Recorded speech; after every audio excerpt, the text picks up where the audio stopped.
Bonsoir mesdames, bonsoir messieurs. Nous recevons aujourd'hui encore une fois le révérend pasteur Jean Bosco Kindomba dans Dites-moi tout, cette émission des personnes importantes, les personnes qui ont quelque chose à dire. Et lui, il a accepté notre invitation aujourd'hui. Il est là, bienvenue et shalom. Shalom, bien-aimé tonton Jaco. En tout cas, on a commencé à parler d'un thème très important. On avait dit d'ailleurs, c'est même pas un thème, on va dire c'est une logique que tout le monde doit intérioriser, tout enfant de Dieu, que Dieu est bon. Il n'est plus fâché contre nous. Oui, Dieu n'est plus contre nous, il n'est plus fâché contre nous, il ne nous menace même plus. Pas simplement parce que nous sommes meilleurs, mais à cause de Jésus-Christ qui a pris notre place. La Bible dit, n'est-ce pas, le châtiment qui nous donne la paix est tombé sur lui. Dieu n'a plus de courroux à réserve, il n'a pas de colère en réserve. Il a tout déversé sur Jésus-Christ, lui qui a accompli la justice de Dieu. Donc c'est par rapport à Christ, c'est comme ça nous pouvons rendre hommage à Jésus. Et je pense qu'il y a lieu de lui rendre grâce à chaque instant. Dire à chaque instant grâce à Jésus. Si ce n'était pas Jésus, personne ne peut supporter la colère de Dieu. En tout cas, on peut dire bravo Jésus. Merci. On peut le dire sans embâche. Alors, révérend, avant d'aller en profondeur, parce qu'il y a tout plein de questions qui ont continué. D'ailleurs, il n'y a eu que des très bonnes réactions par rapport à l'émission passée.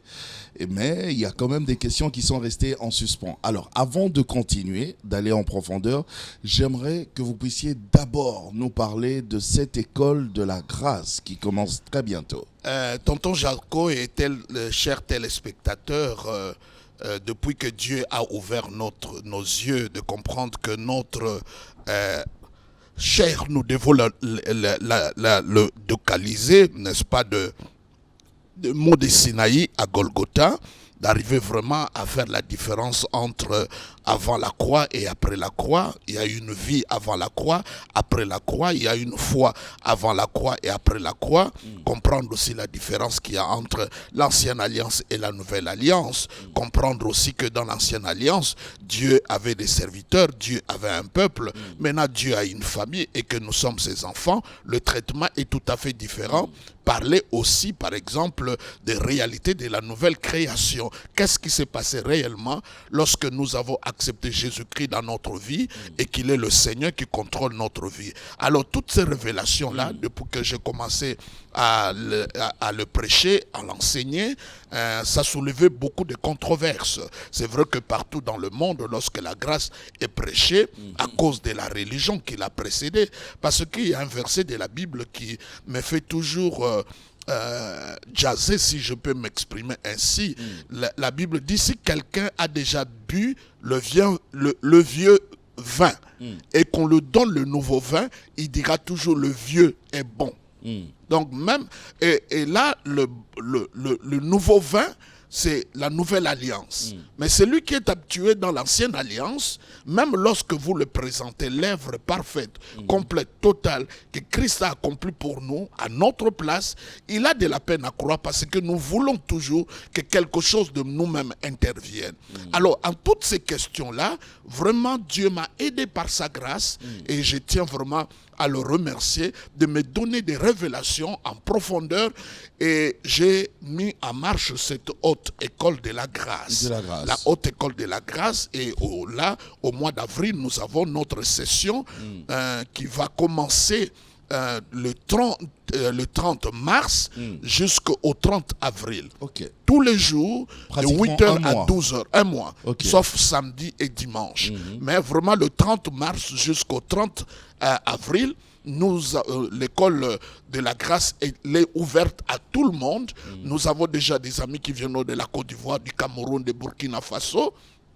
Et d'ailleurs que nous attendons dans nos provinces qui veulent au Rwanda, qui veulent bien suivre, n'est-ce pas, ces enseignements. Et c'est comme ça que nous lançons cet appel à nos bien-aimés qui ont des questions. Au lieu de critiquer, au lieu de calomnier, au lieu de parler derrière la case, si vous voulez vraiment l'enseignement, arrivez quand même à mettre au crible les choses que vous connaissez, parce qu'on ne finit pas à connaître. De venir à l'école, nous allons exposer la parole de Dieu. Si vous avez des questions, vous posez. Les questions que je ne pourrais pas répondre, je dirais que je ne comprends pas à ce moment, parce que la révélation, elle est progressive. Nous continuons toujours à comprendre, parce que quand Dieu nous donne la révélation, il dit la parole, c'est comme la pluie. La pluie ne nous vient pas comme un amas d'eau. La pluie nous vient en termes de gouttes. Et la révélation, ce sont des gouttes. Après, ça fait une inondation. Donc, chaque jour que nous lisons la parole, Dieu nous éclaire. Donc, notre école est ouverte à tout le monde, pas seulement aux pasteurs, pas seulement aux serviteurs de Dieu, n'importe quelle personne qui veut vraiment comprendre la grâce. Parce que la grâce, ce n'est pas un enseignement simplement, mais c'est la personne du Christ lui-même. Il y a beaucoup de versets qui parlent de la grâce et qui parlent du Christ qui sont vraiment identiques. Par exemple, nous sommes sauvés au nom de Jésus-Christ, nous sommes sauvés par Jésus, nous sommes aussi sauvés par la grâce. Donc, celui qui parle grâce, qui parle Jésus, il parle la même chose. Et beaucoup de gens confondent. Même l'évangile, tonton Jaco, la Bible dit l'évangile de la grâce, la bonne nouvelle de la grâce. On ne dit pas la bonne nouvelle de la prospérité, la bonne nouvelle de la délivrance, la bonne nouvelle de destruction des hôtels, la bonne nouvelle de ceci. Mais la bonne nouvelle est la bonne nouvelle de la grâce. Donc, il y a une relation, il y a une corrélation entre la grâce et l'évangile. Tu ne peux pas parler évangile sans la grâce. C'est comme ça l'apôtre Paul a dit aux Galates, vous à qui Dieu a appelé par sa grâce, mais je suis surpris que vous avez juste à un moment changé et vous avez embrassé un autre évangile. Donc là, au départ, il parle de la grâce, après il dit, vous avez embrassé un autre évangile. La grâce et l'évangile sont des termes interchangeables. Mais je ne dis pas que je suis contre la destruction des hôtels, la prospérité, la délivrance. Je dis simplement l'évangile, soi-même, est appelé l'évangile de la grâce. Ça veut dire, là où il y a la grâce, il y a la destruction des hôtels. Là où il y a la grâce, il y a la prospérité. Là où il y a la grâce, il y a la sanctification, il y a tout cela. Mais le message, l'évangile, soi-même, c'est l'évangile de la grâce. Donc, il y a une relation directe entre la grâce et l'évangile. Donc, si tu prêches pas la grâce, tu ne prêches pas l'évangile. Si tu prêches la grâce, c'est ça que tu prêches l'évangile. Est-ce que la grâce signifie aussi autrement l'amour de Dieu? La grâce signifie, parce que lorsque j'adore Dieu, c'est mon amour qui monte vers Dieu. Mais quand Dieu descend vers moi, c'est ça que j'appelle la grâce. Quand l'amour descend, la condescendance de Dieu, quand l'amour descend jusqu'à nous, c'est ce que nous appelons la grâce. Et quand l'amour monte vers Dieu, c'est ce que nous appelons adoration, si je peux le définir comme ça. Mais c'est un amour inconditionnel. Dieu ne nous aime pas. Il n'y a pas de choses que je dois faire pour que Dieu m'aime plus. C'est comme cela. Je n'ai rien à prouver. Je n'ai rien à prouver. C'est comme ça. Il m'aime, c'est comme ça. Le genre de message, par exemple, où il faut aimer Dieu. Je crois que nous ne devons pas être concentrés à cela. Personne ne peut aimer Dieu au niveau de Dieu. Je crois que notre amour n'est que la réaction de l'amour de Dieu. La Bible dit ceci, l'amour de Dieu consiste qu'il nous a aimé le premier. Ça veut dire c'est lui qui initie l'amour. Car Dieu a tant aimé le monde. C'est lui qui a initié et nous réagissons. Mais on a tendance à croire que Dieu dépend de notre amour. C'est comme ça, je l'ai dit quelque part ailleurs, la religion cherche que nous impressionnons Dieu par ce que nous faisons. Nos jeûnes, nos offrandes, nos performances, notre sanctification. Parfois même quand on parle de sanctification, ce n'est que les apparences, parce que Dieu ne regarde pas les apparences. Dieu regarde les motifs, les mobiles. Il dit, si je donne mon corps à être brûlé, mais si je manque l'amour, comment tu peux parler de quelqu'un qui donne tous ses biens aux pauvres, mais supposer qu'il manque l'amour? Parce que c'est d'abord un problème d'intention. Donc, c'est là que nous devons comprendre que aujourd'hui, tel que la parole de Dieu est présentée, il y a beaucoup de mélanges. On appelle ça l'égalitarisme. Lorsque vous mélangez la grâce et avec la loi, entre-temps, on ne peut pas le mettre ensemble. Et l'apôtre Paul, quand il parle de cela, il dit quelque chose de formidable, tonton Jaco. Il dit, est-ce que je cherche à plaire aux hommes? Si c'est ça que je cherche, je ne suis pas serviteur de Christ. Mais dans ce contexte-là, qu'est-ce qu'il veut dire? Si je prêche la loi et la grâce, je vais plaire à tout le monde. Ceux de la grâce seront contents, ceux de la loi seront contents. C'est ce que nous voyons ici à Kinshasa et partout ailleurs. Pour plaire au peuple, nous prêchons les deux. Tantôt c'est la grâce, tantôt c'est la loi. Et nous cherchons à plaire tout le monde. Il y a un peu d'amalgame. Il y a l'amalgame, c'est un mélange qu'on ne peut pas tolérer. Et Paul le dit bien aux Galates, il dit, Abraham, lui, il avait sa femme Sarah, mais il a eu aussi un enfant avec sa servante Agar. Et la Bible dit, ce n'est qu'une allégorie, parce que les deux femmes sont deux alliances. Mais qu'est-ce qui s'est passé après? Il dit chasser Agar. Et Agar représente le mot de Sinaï. C'est clairement écrit dans la Bible. Et il dit chasser Agar avec son enfant. Donc tout le résultat que nous voyons, Jésus a dit quelque chose, il dit, ce n'est pas moi qui vous acquise, c'est Moïse qui vous acquise. Clairement, entre-temps, aujourd'hui c'est Moïse qui est prêché. La Bible dit aussi longtemps que vous lisez Moïse, il y a un voile. Et ce voile-là est ôté simplement lorsque vous convertissez à Christ. Mais révérend, justement, parlons-en de Moïse. La loi, cette loi que Moïse avait présentée au peuple, n'est-ce pas une loi qui venait de Dieu? Ça venait de Dieu. Moi, je ne suis pas contre la loi. La loi est pure, mais la loi ne peut pas purifier. La loi est sainte, ne peut pas rendre quelqu'un saint. La loi, elle est bonne, mais ne peut pas rendre quelqu'un bon. La loi, c'est un thermomètre. Le thermomètre n'est pas là pour te guérir. La Bible dit, j'aime bien quand tu lis Romains, Romains dit ceci, tout ce que dit la loi, il est dit pour ceux qui sont sous la loi. C'est clairement. Je répète, il dit tout ce que dit la loi, il est dit pour ceux qui sont sous la loi. Les mêmes personnes qui réclament ne sont pas sous la loi, mais tout ce qu'ils prêchent et tout ce qu'ils font, c'est sous la loi. C'est par rapport à la loi. Entre-temps, la Bible dit, tout ce que la loi dit, il est dit pour ceux qui sont la loi. Maintenant, la ligne qui vient après, il dit, pour que toute bouche soit fermée. Donc le but de la loi, c'est pour nous fermer la bouche. Parce que le standard de Dieu est tellement haut que personne ne peut l'atteindre. C'est comme ça, Jésus est le seul qui a accompli la loi. Aucun enfant d'Israël était béni parce qu'il a obéi à la loi. C'est comme ça, Dieu donne la porte de sortie, qui est le tabernacle. C'est par des sacrifices que le peuple entrait en relation avec Dieu et qu'il était sauvé. Et quand, quelque part, dans Galate, il dit, la loi a été donnée pour nous amener à Christ comme un pédagogue. C'est comme je suis venu ici pour l'émission. La voiture m'a porté jusqu'ici, mais dès que je suis arrivé à la destination, j'ai quitté la voiture. La loi nous amène à Christ. La Bible dit, avant que la foi arrive, nous étions sous le gouvernement de la loi. Mais maintenant que la foi est venue en Christ, nous devons quitter. Et quand tu lis un Corinthien, il compare, il dit, c'est le ministère de la mort et de la condamnation. Mais tout ce qui se prêche aujourd'hui, l'apôtre même le dit en Romains, sans le commandement, je n'aurais pas connu le péché. C'est par le commandement, je sais que la péché. Par exemple, tonton Jaco, nous avons parqué la voiture dehors parce qu'il n'y a aucune loi qui nous interdit. Mais le jour qu'on viendra mettre un parkant, il est interdit de parquer la voiture ici. Le péché commence. Donc sans la loi, on ne peut pas localiser le péché. Et je suis étonné, disent que prêcher la grâce, c'est ça qui conduit les gens au péché. Et c'est malhonnête. Je trouve ça que... Ou bien une mauvaise lecture. Quelqu'un même a dit que la grâce qui est à la base de la confusion. Mais la même personne sait qu'il est sauvé par la grâce. Pourquoi l'apôtre Paul en parle tant? Et la grâce a des livres entiers. Tu prends Romains, tu prends Galates, ne traite que la grâce. La Bible dit que la grâce est venue avec Christ. La grâce est la vérité. Parce que la grâce, la vérité n'est pas à côté de la loi, mais à côté de la grâce.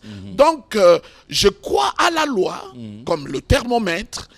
Mais malheureusement, les gens font de la loi ce que Dieu pour lequel il ne nous a pas donné la loi. Donc, je crois au but de la loi. La Bible dit, maudit quiconque cherche à être justifié par la loi. Il dit, si nous sommes justifiés par la loi, nous sommes séparés du Christ. Pensez donc. C'est comme ça maintenant, mais je comprends la crainte, tonton Jaco. Les gens disent, si nous enlevons les 10 commandements, si nous enlevons la loi, mais qui sera maintenant les standards, qui sera maintenant notre guide de conduite? Les gens ne comprennent pas que sous la grâce, le péché est défini différemment. Le péché n'est pas défini par rapport à la loi, mais le péché est défini par rapport à la foi et à l'amour. Alors, révérend, j'aimerais bien qu'on puisse comprendre l'œuvre de la croix. Parce que tout au début, à l'émission passée, vous avez fait la distinction entre avant la croix et après la croix. Et dans d'autres émissions qu'on a fait avant, vous avez dit que Jésus, à la croix, Jésus, en fait, il est venu accomplir la loi. Qu'est-ce que nous devons comprendre par là? La loi était difficile, si difficile pour l'homme d'accomplir, qu'il fallait maintenant le secours de Jésus pour l'accomplir à notre place? Oui, effectivement, parce que, comme je l'ai dit et je le répète encore, il y a deux vérités dans la Bible que beaucoup de chrétiens ignorent, que nous appelons l'identification et la substitution. L'identification, Jésus s'est identifié à nous et la Bible le dit, nous sommes morts avec lui, nous sommes ensevelis avec lui, nous sommes ressuscités avec lui, nous sommes avec lui à la droite du Père. Cette vérité, beaucoup de gens ne le comprennent pas parce que le petit mot là, ils trouvent que c'est inutile. Donc, c'est ça le chrétien, c'est celui qui est mort avec Christ. C'est celui. Et l'apôtre Paul le dit, si je vis, ce n'est plus moi qui vis, parce que j'ai été crucifié avec Christ. Et j'ai été enseveli avec lui. Donc quand Jésus-Christ est allé dans le séjour de mort, il a ravi la clé de séjour de mort entre les mains de l'ennemi. Il a fait ça ensemble avec moi. Quand il est ressuscité, et c'est comme cela, un jour on est venu le chercher, et il dit, maître, nous voulons te voir. Et Jésus-Christ a répondu quelque chose d'extraordinaire. Il dit, il faut que la graine de blé meure. Parce que si vous me voyez seul, vous me verrez. Mais attendez que je meure. Quand je vais ressusciter, vous allez voir plusieurs Jésus. Il dit, si la graine de blé ne meurt pas, va rester seule. Mais si elle meurt, elle va se multiplier. Donc quand Jésus-Christ est mort, et il n'est plus resté comment je pourrais dire, enfant, fils unique de Dieu. Maintenant, il est l'aîné de plusieurs. Donc, nous sommes ressuscités avec lui. Maintenant même qu'il est à la droite du Père, il nous représente. Nous sommes ensemble avec lui. Ça, c'est ce qu'on appelle la substitution. La substitution. Donc, on doit vivre maintenant par rapport à ce que lui a accompli. Par rapport à la grâce. À la grâce. Okay. Parce que nous n'avons rien à faire. Le chrétien a seulement une seule chose à faire, c'est de croire. Et beaucoup de gens croient que c'est là où je dis que la définition du péché par rapport à la grâce, parce que les gens disent, ah ben non, mais s'il n'y a plus de loi, les gens feront n'importe quoi. Ils ne comprennent pas qu'aujourd'hui, les choses ont changé, que le péché est défini par rapport à la foi et par rapport à l'amour. Okay. Tout ce qui n'est pas fruit d'une conviction de la foi, c'est un péché. Et entre-temps, la foi, quand vous le lisez dans la Bible, n'a pas deux définitions. Les gens donnent plusieurs définitions. Ils prennent même Hébreux chapitre 11, verset 1er. Ça, c'est pas la définition. Ça, c'est la description. Ça, c'est la description de la foi, tonton Jaco. C'est pas la définition de la foi. La foi, une ferme assurance des choses, il dit les anciens. Ça, c'est la description. Et quand tu lis ça, le dernier verset il dit, beaucoup qui ont eu cette foi, ils n'ont pas obtenu ce qu'ils ont demandé, ils l'ont salué de loin. Mais chapitre 12 maintenant de Hébreux, il dit quelque chose d'extraordinaire. Il dit, donne maintenant la définition de la foi, ayant le regard sur Jésus. Donc tout ce qui vient dans ta vie, c'est pour que tu enlèves le regard sur Jésus. Okay. Ayant le regard sur Jésus-Christ, l'initiateur et le finisseur de notre consommateur. Foi. Voilà. C'est la seule et l'unique définition de la foi. C'est avoir le regard sur Christ. Pas dans ma poche, pas à l'économie du pays, pas à ce que je ressens, avoir le regard sur Christ. C'est ça la définition. Donc, tout tout ce qui arrive dans la vie, même quand le diable t'attaque dans ta santé, dans ton mariage, et ça c'est étonnant de croire que le diable vient pour attaquer nos mariages. Non, non, c'est pas ça l'objectif. Avec nos traditions, nos il veut coutumes atteindre la foi. avec des sorciers. Veut atteindre la foi. Le diable peut être tout, mais il n'est pas un idiot. Il est stratégique, il est méthodique. Il n'attaque pas la santé, le mariage. Il veut anéantir la foi. La foi d'abord. Parce que c'est ça le socle. Okay. La foi, ce n'est pas une roue de secours. La Bible dit le juste vivra par la foi. La foi, c'est ton choix, c'est ta décision, c'est ta philosophie, c'est ta manière d'être, c'est un style de vie. La foi, c'est ton être en profondeur, dans le sous-sol de ton cœur. La foi, c'est comme ça, la foi ne procède que du cœur. La foi ne se localise pas ailleurs. Si tu crois dans ton cœur, tu confesses de ta bouche. Et pensez donc, tonton Jaco, nous étions du côté du diable. Le diable avait la latitude. Nous étions à sa merci. Il pouvait faire tout ce qu'il voulait. Mais le jour simplement, nous avons cru dans notre cœur. Nous avons confessé de notre bouche, cette décision-là nous a catapulté, nous a transporté ailleurs. Le diable était impuissant de nous retenir. Je l'ai toujours dit, si vous pensez vraiment que le diable est fort, pourquoi il ne nous a pas empêchés de devenir enfants de Dieu? Je crois que c'est la chose qu'il devait faire, mais il ne l'a pas fait. Donc, en dehors de la substitution, il y a l'identification. Ça veut dire, Jésus-Christ est mort pour nous. Il a été enseveli pour nous. Donc, il est important de prendre la substitution et l'identification. Mais je comprends le problème de beaucoup de croyants. Oui. C'est le deux facettes du salut et de la rédemption. Nous avons une partie légale et une partie vitale. Je donne un exemple. Et j'aime bien cet exemple parce que c'est ce que je trouve beaucoup plus simple. Je suis à l'étranger, j'ai laissé ma maison quelque part ici à Kinshasa. Donc quelqu'un vient, juste il occupe ma maison et je n'ai qu'une seule alternative, c'est d'aller au tribunal. Et là, après jugement, il me donne gain de cause parce que j'ai de preuves et des documents. Au moment que le juge prononce son jugement, donc c'est ma maison, mais la personne qui l'occupe est toujours là. Ça, c'est la partie légale. Et les églises charismatiques pentecôtistes ne regardent pas beaucoup la partie légale. On n'est que dans la partie vitale où il y a trop des émotions et trop des sentiments. Mais la partie légale, maintenant avec le document que le juge me donne, c'est ça qui me donne le pouvoir d'aller délocaliser. Ok. Vous voyez, ça c'est la partie légale. Tout ce que Christ a fait, c'est complet. Il n'y a plus rien à ajouter. Maintenant, la partie vitale, le juge me donne deux agents pour m'accompagner. La parole et le Saint-Esprit. Okay. Le deux maintenant t'accompagnent pour aller chasser cet occupant-là. Ça veut dire, je lis la parole, mais ce que je vois dans ma vie est diamétralement opposé par rapport aux promesses de Dieu, par rapport à l'alliance de Dieu, par rapport à ce qu'il veut accomplir. Maintenant, par le Saint-Esprit, par la parole, je dois revendiquer pour que les choses soient comme Dieu l'a décidé sur le plan légal. Donc, autrement dit, un enfant de Dieu doit chaque jour marcher, évoluer en sachant que Dieu, son Père, l'aime. Oui, parce que la Bible dit, voici quel amour le Père nous a témoigné, que nous soyons ses enfants. Il y a un verset qui déroute souvent les gens. Quand vous lisez Apocalypse, il dit, ce que j'ai contre toi, tu as abandonné ton premier amour.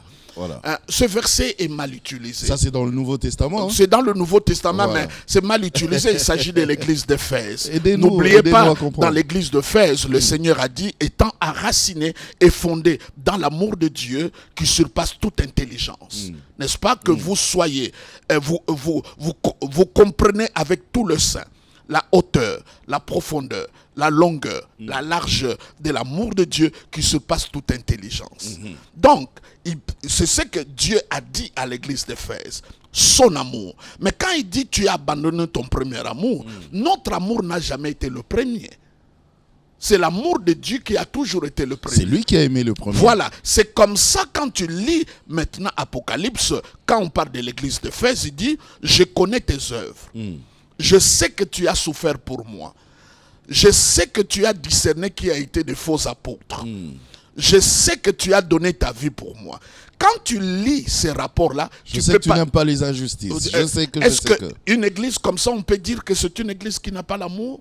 Mais c'est une église qui a continué à servir, mais qui n'a pas utilisé l'amour de Dieu comme une base. Vous savez, quand je prêche la grâce, beaucoup de gens disent, ah non, tu pousses les gens au péché. Tonton Jaco, est-ce que si je dis à mon fils, je t'aime, ça veut dire que je le pousse d'aller se droguer? Au contraire. Si je dis à ma femme, je suis très amoureux de toi, je t'aime de tout mon cœur, est-ce que je le pousse d'aller commettre Bien l'adultère? au contraire. Bien au Il y contraire. a d'ailleurs des choses qu'il va éviter parce qu'il sait que je vais décevoir papa. Et je suis étonné, des gens sont choqués quand on présente l'amour dit, en faisant ça, nous disons aux gens de vivre une vie de licence.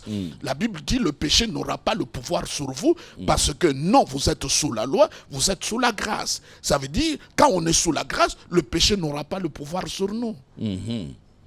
D'ailleurs, la Bible l'a dit, vous l'avez dit d'ailleurs une fois par rapport à la parole de Dieu, là où le péché abonde, la grâce surabonde. Et puis ça continue d'ailleurs. Oui, péchons-nous pour que la grâce surabonde, loin de là. Cela dit, ça veut dire que la question ne se pose pas en ces termes-là. C'est une non-question, parce que nous sommes morts en Christ. Le fait qu'on est mort en Christ, pourquoi me parler que je veux vivre dans le péché? C'est une non-question. Permettez-moi que je vous pose cette question d'un téléspectateur qui m'a écrit. Vous m'avez beaucoup écrit. Alors on va pas tout épuiser aujourd'hui, mais je pose d'abord la question. Il n'a pas mis son nom, mais il nous a donné une référence biblique Deutéronome 32 au verset 39 qui dit ceci: sachez donc que c'est moi qui suis Dieu et qu'il n'y a point de Dieu près de moi. Je fais vivre et je fais mourir, je blesse et je guéris, et personne ne délivre de ma main. Il a réagi par rapport à notre thème de l'autre fois. Oui, effectivement, tonton Jaco, en dehors, le verset là montre la souveraineté de Dieu, rien ne l'échappe, il contrôle toutes choses. Mais encore une fois de plus, mettons le curseur du christianisme à sa place. C'est la croix du Christ. C'est avant la croix. Ça veut dire, il n'y avait pas un intercesseur, il n'y avait pas un médiateur, n'est-ce pas? Quand tu pêches, Dieu te traite directement, la personne qui a péché. Mais le jour que Jésus a pris tout sur lui. C'est comme ça. Il a tout pris, même la loi? Oui, même la loi. La loi, la malédiction, le péché, il a tout pris. Okay. Il a tout pris. Et la Bible dit maudit celui qui est pendu au bois. Il parle du Christ. Il parle de lui. Et il est venu, n'est-ce pas, pour nous délivrer de la malédiction de la loi. N'est-ce pas? La loi porte la malédiction. Okay. C'est pas la grâce. Ça me fait mal de voir que nous voulons que Dieu se comporte comme nous, méchants. Comme les humains. Et cela nous dérange quand on parle de l'amour de Dieu, que Dieu n'est plus en colère contre nous, que Dieu ne nous frappe. C'est comme ça j'entends les chrétiens dire « Dieu m'a brisé ». Comment tu peux... est-ce qu'il y a une... on peut bien expliquer quelqu'un qui peut prétendre « Dieu m'aime ». Et le même Dieu, pour m'enseigner la patience, il m'a donné le cancer. On ne peut pas mélanger ça. Soit Dieu t'aime, soit Dieu est méchant avec toi. Mais comment on peut expliquer? Parce que bon, voilà, je crois en lui, voilà, je lui ai donné toute ma vie, toute mon existence et tout ça. Mais en même temps, je vis ça. Donc, je suis malade. Il y a une maladie qui part pas. Il y a un problème qui part pas. Les expériences, c'est une personne à l'autre. Il peut y avoir un problème de foi. Il peut y avoir un problème d'ignorance. Il peut y avoir un problème parce que on n'a pas respecté les lois naturelles que Dieu a établies. Comme il s'agit de la maladie, je ne peux pas aller dire que la personne n'a pas la foi ou il a péché ou il a fauté. Mais simplement, je dis, ça vient pas de Dieu. C'est comme j'entends souvent les gens quand on va dans un deuil, ils disent Dieu a donné, Dieu a repris. Ben, s'il savait qu'il va reprendre, pourquoi il a donné? Quand Job a dit ça, Job était ignorant. Il ne savait pas que c'est Dieu qui n'a pas pris, mais c'est le diable qui a pris. Nous le lisons. Donc les gens croient que Dieu ne peut pas reprendre. Dieu ne veut pas reprendre. Quand il donne, il donne. La Bible dit, il ne se répand pas des grâces qu'il a données. Donc même à notre bien-aimé qui nous a posé la question, nous dirons simplement que ce texte, ce verset-là, c'est avant la croix. Mais après la croix, Dieu nous châtie. Nous ne disons pas que Dieu ne nous corrige pas. Maintenant, il nous corrige par sa parole. La Bible dit toute écriture est inspirée de Dieu pour instruire, pour corriger. Donc, chaque fois que nous allons à l'église ou nous écoutons une prédication, s'il y a une correction, Dieu le fait au travers de sa parole. Mais ce n'est pas par des maladies, ce n'est pas par la mort, ce n'est pas par des accidents, ce n'est pas par des catastrophes naturelles que Dieu nous châtie. Regardez même, tonton Jaco, lorsque Dieu voulut détruire Sodome et Gomorrhe, il dit, est-ce cacherai-je à mon ami? Il est passé chez Abraham et il a fait part, n'est-ce pas, d'Abraham, de son projet. Et Abraham qui a commencé à intercéder pour son neveu. De son projet de destruction. De destruction pour son neveu. Il dit, mais s'il y a 100 justes à Sodome et Gomorrhe, il dit, à cause de ces 100-là, je ne vais pas détruire. Il dit, mais s'il y en a 50, il dit, à cause de ces 50, je ne vais pas détruire. Alors il descend, il dit, s'il y en a 10, il dit, à cause de ces 10-là, je ne vais pas détruire. Il dit, 5, il dit, s'il y a 5, je ne vais pas détruire. Donc il pouvait aller à 1, Dieu dit, à cause d'un seul juste, je ne vais pas détruire. Donc maintenant, il y a combien de justes ici au Congo, en Amérique, partout ailleurs, pour que Dieu, il y en a beaucoup. Et s'il n'y en a pas, Jésus-Christ est notre justice. La Bible dit, il a fait du Christ notre justice, notre sanctification, notre sagesse, notre rédemption. Donc, même s'il n'y a pas un juste, Christ est notre justice. La Bible dit, et j'aime bien le passage, tonton Jaco, il dit, lui qui n'a pas commis le péché, Dieu a fait de lui péché.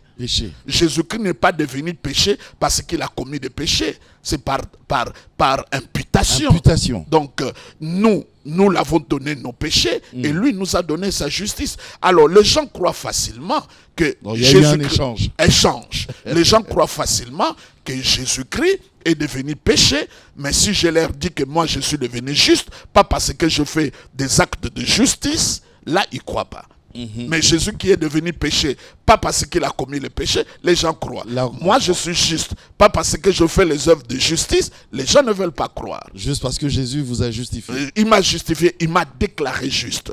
Et la Bible le dit, et ça c'est quelque chose d'extraordinaire. Quand tu lis Ésaïe 54, là où il est écrit, toute arme forgée contre vous sera sans effet. Même ça, c'est un livre que je prépare. Les causes qui fait que toute arme forgée contre nous sera sans effet, c'est d'abord la Bible dit, soyez affermis dans la justice. Quand tu es affermi dans la justice, toute arme forgée contre toi sera sans effet. Sans effet. Alors, il y a un passage que vous avez lu la fois passée, d'Ésaïe, où Dieu jurait. Oui, jurait de ne plus nous menacer. Voilà, de ne plus châtier. Oui, il a juré. Il a juré. Alors, un téléspectateur a dit, Ésaïe, c'est dans l'Ancien Testament. Comment est-ce que vous prenez ça pour le brandir encore aujourd'hui? Apparemment, vous-même aussi, vous faites de l'amalgame. Oui, le problème que la lecture que nous devons faire de l'Ancien Testament, c'est nous lisons l'Ancien Testament sous la lumière du Nouveau Testament. Nouvelle Alliance, parce que la Nouvelle Alliance est beaucoup plus ancienne que l'Ancienne Alliance. Elle a été promise à Abraham et Christ l'a accompli. Donc, il y a des passages dans l'Ancien Testament ou l'Ancienne Alliance qui parlent du Christ, mais comme l'ombre, n'est-ce pas? Pas comme réalité. L'ombre.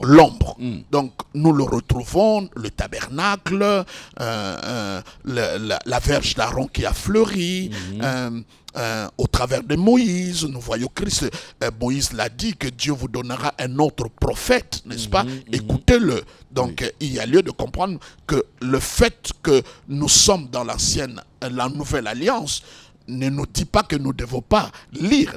Notre lecture même de l'Ancienne Alliance ou de l'Ancien Testament est tout à fait différente. Donc nous devons comprendre que l'Ancien Testament, c'est l'ombre. C'est l'ombre. C'est l'ombre.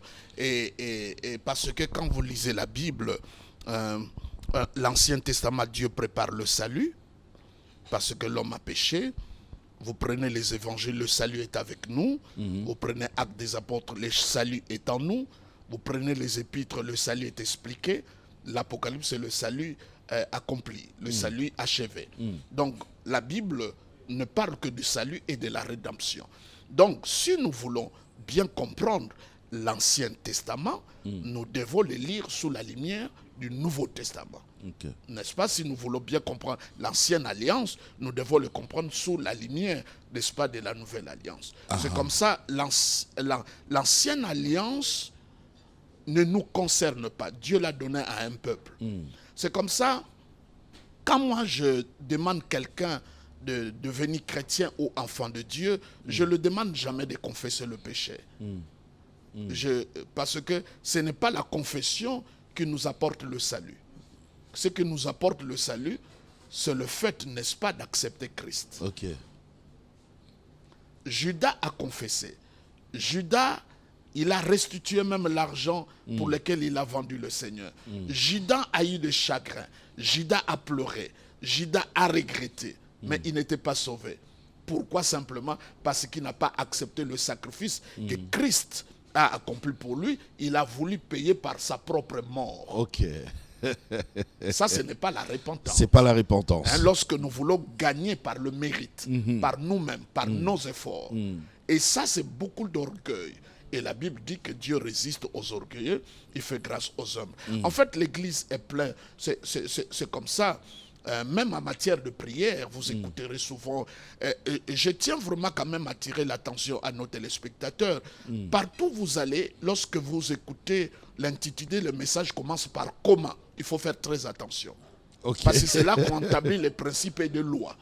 Entre-temps, nous, ce n'est pas les principes et les lois, c'est la relation. La relation est au-dessus des principes et des lois. Vous comprenez? Et quand vous allez dans comment avoir un mariage à succès, comment faire ceci, il faut faire très attention parce qu'ils vous donneront 40 points, 50 points. Entre-temps, des principes, vous n'arriverez pas à ça. Alors, la fois passée, vers la fin de l'émission, je ne sais pas si on va terminer, mais dans les 5 minutes qui nous restent, j'aimerais que vous puissiez nous parler un petit peu. Vous avez effleuré cela. Vous avez dit il y a des mensonges qui se disent dans nos églises, très souvent, deux fois même chaque dimanche dans nos églises. Des mensonges. Quels mensonges? J'en ai répertorié déjà 51, mais je crois que la liste sera beaucoup plus longue. Juste quelques-uns. Par exemple, on dit à quelqu'un de donner sa vie à Christ. C'est un mensonge. On ne devient pas chrétien parce que nous donnons. Nous devenons enfants de Dieu parce que nous recevons. À tous qui l'ont reçu, dit à quelqu'un de recevoir Christ, mais il ne faut pas lui dire de donner sa vie. Parce qu'il n'a même pas de vie. Sans Christ, nous sommes morts. Dit à la personne de donner sa mort. Pas sa vie, parce que... donner sa mort pour recevoir la vie de Christ. Il n'a même pas. Et c'est là, aujourd'hui, à l'église, nous croyons qu'il y a beaucoup de croyants, beaucoup de chrétiens, mais la procédure que nous avons utilisée pour que les gens deviennent enfants de Dieu est contraire. Parce qu'on a dit aux gens de donner leur vie à Christ. Entre-temps, la Bible dit clairement tout ce qu'ils ont reçu. Il faut recevoir. Une fille qui est pauvre, elle devient riche parce qu'elle a épousé un homme riche. C'est pas qu'elle a donné la pauvreté, mais elle a accepté l'homme riche et elle est devenue riche. Donc nous devenons des chrétiens, des enfants de Dieu parce que nous donnons. Disons aux pasteurs d'arrêter de dire aux gens de donner leur vie à Christ. Tu n'as rien donné. Tu n'as rien donné. Recevez Christ et vous êtes enfants de Dieu, vous êtes sauvés. Ça c'est un des mensonges. Un autre mensonge... On ne va pas finir les 51. Il y en a beaucoup. Par exemple, la prière de notre Père, ce n'est pas la prière de la Nouvelle Alliance. Oh. Oui, parce que... Mais c'est Christ lui-même qui nous a montré, non? Il nous a donné... Il dit, voici comment vous... Jésus-Christ est né sous la loi. Il y a beaucoup de parties de la vie de Jésus-Christ. Les choses qu'il a dit, les choses qu'il a fait, il a dit ça sous la loi. C'est comme ça même les gens sous les labels de la sanctification, ils disent moi je ne fais pas ça, je ne fais pas ça. Jésus a montré la vraie intention de la loi que Moïse n'a pas donné. Si quelqu'un regarde une femme avec un regard tout à fait... Il a déjà péché. Il a commis déjà un péché. Qui peut soulever sa main? Quelqu'un, n'est-ce pas, qui est contre son frère ou qui dit à son frère raka, ça veut dire imbécile, qu'on mette une pierre, qu'on les achète. On dit, si ton bras est pour toi une occasion de chute, coupez-le. Coupe-le. On allait avoir une église des amputés. Donc ça allait être beaucoup plus grave. Donc les gens même qui sont légalistes, ils se trompent. Parce que les gens croient la sanctification, c'est lister le péché. Le fait que je liste le péché, vous êtes ceci, je presse la sanctification. Entre-temps, vous lisez dans la Bible, il dit, il a fait de Christ notre sanctification. La sanctification, c'est une personne. 1 Corinthiens, chapitre 1er, verset 30. Il a fait du Christ notre sanctification. Je suis saint par Christ et ma sanctification. Donc, il y a le Notre Père, par exemple, il dit, pardonne-nous comme nous pardonnons ceux que nous ont offensés. Donc Dieu nous pardonne au prorata du pardon que nous accordons aux autres. Oui, c'est ce qui est écrit. Mais entre-temps, ça ne peut pas aller. Ça, c'est l'Ancien Testament, parce que dans l'Ancien Testament, dans l'Ancienne Alliance, c'est l'homme qui est au centre. Tu ne tueras pas, tu ne feras pas. Dans la Nouvelle Alliance, ce n'est pas le tu, c'est je. Je mettrai ma loi, je pardonnerai leurs péchés, je ferai. C'est Dieu qui prend la responsabilité. Le christianisme ne doit pas être mis sous Mais l'épaule. comment on peut du croyant. comprendre ça? Parce que je dois quand même arriver à pardonner à celui qui m'a fait du mal. Oui, mais il te pardonne sur la base parce que il a dit quelque chose. Comme vous aviez été pardonné, pardonnez-vous les uns les autres. Ça veut dire, mon pardon est inspiré du pardon que j'ai reçu du Christ. Il faut d'abord le pardon du Christ et je l'accorde aux autres. Je répète encore, la Bible dit, l'amour de Dieu consiste qu'il nous a aimé le premier. Pas nous qui avons aimé le premier, notre amour n'est que la réaction. Donc je ne peux pas passer mon temps à chercher, est-ce que j'aime Dieu? Je dois plutôt me persuader combien Dieu m'aime. Et plus que je suis imbibé de cet amour, le trop plein de cet amour, c'est ce que je vais accorder aux autres. Donc parce que l'amour de Dieu en moi me permet, moi, oui, parce à que mon tour d'aimer. quand Jésus-Christ a dit le plus grand commandement, il dit tu aimeras Dieu de tout ton cœur. Personne ne peut arriver à ce standard. Tu aimeras ton prochain comme toi-même. Personne ne peut arriver à ça. C'est l'Ancien Testament. C'est la loi? C'est la loi. Ok. Oui. Mais dans la Nouvelle Alliance, c'est différent. Ok. Il dit, comme je vous ai aimé, aimez-vous les uns les autres. Ok. C'est toujours l'initiative, c'est l'amour de Dieu. C'est lui qui Je initie. dois d'abord être conscient de l'amour de Dieu. Et si je veux connaître la définition de l'amour de Dieu, ce n'est pas dans le dictionnaire. Je dois regarder la croix. Amen. On va pas tout épuiser, révérend, mais j'aimerais que vous puissiez marteler un petit peu pour cette fin sur l'école de la grâce. Oui, nous attendons de tout cœur. L'autre école de la grâce, cher tonton Jaco, ouvre ses portes à partir du 30 mars jusqu'au 30 avril à l'église Sang Précieux, derrière la maison commune de Calamou, n'est-ce pas? Celui qui veut nous appeler, c'est plus 243 81 508 9 366. Je reprends, plus 243 81 508 9 366. Ou bien plus 243 9 9 9 58 73 48. 9 9 9 58 73 48. Derrière la maison commune de Calamou, tous les jours, de lundi à vendredi, de 8h à 12h, nos portes sont ouvertes pour cette grande école de révélation, de profondeur, où Jésus-Christ est mis au centre, où l'enseignement christo-centrique est prêché. Tout sera centré sur Christ. Que lui. Que lui. Et on doit préparer nos $30. Hein? $30 pour le frais d'inscription et de participation au cours. Est-ce que... ah oui, c'était ça la question. Est-ce que pendant cette haute école de la grâce, il y aura aussi des syllabus? Des fascicules, oui, je vais. Mais j'aime bien que les gens écrivent. Et là, oui. nous avons que deux examens simples. Nous transcrisons. Des examens aussi? Deux simples. Et je vais vous donner nous transcrisons les livres de Galates et de Romains. Donc tu prends les livres de Galates, tu prends les livres de Romains, tu achètes ton cahier, tu te mets à transcrire. Oh. Oui. C'est dur. Parce ça. que les deux livres, c'est facile. Les deux livres-là sont des cathédrales de la grâce. Si tu veux bien comprendre la grâce, prenez Galates, prenez Corinthiens, prenez Romains, prenez Éphésiens aussi. tu vas bien comprendre la grâce. En tout cas, révérend pasteur Jean Bosco, je vous dis merci de tout cœur. Merci de tout cœur. Alors, merci à vous également, chers téléspectateurs, de nous avoir suivis. Il y a des questions qui peuvent rester en suspens. Continuez à nous écrire, continuez à nous appeler, posez vos questions.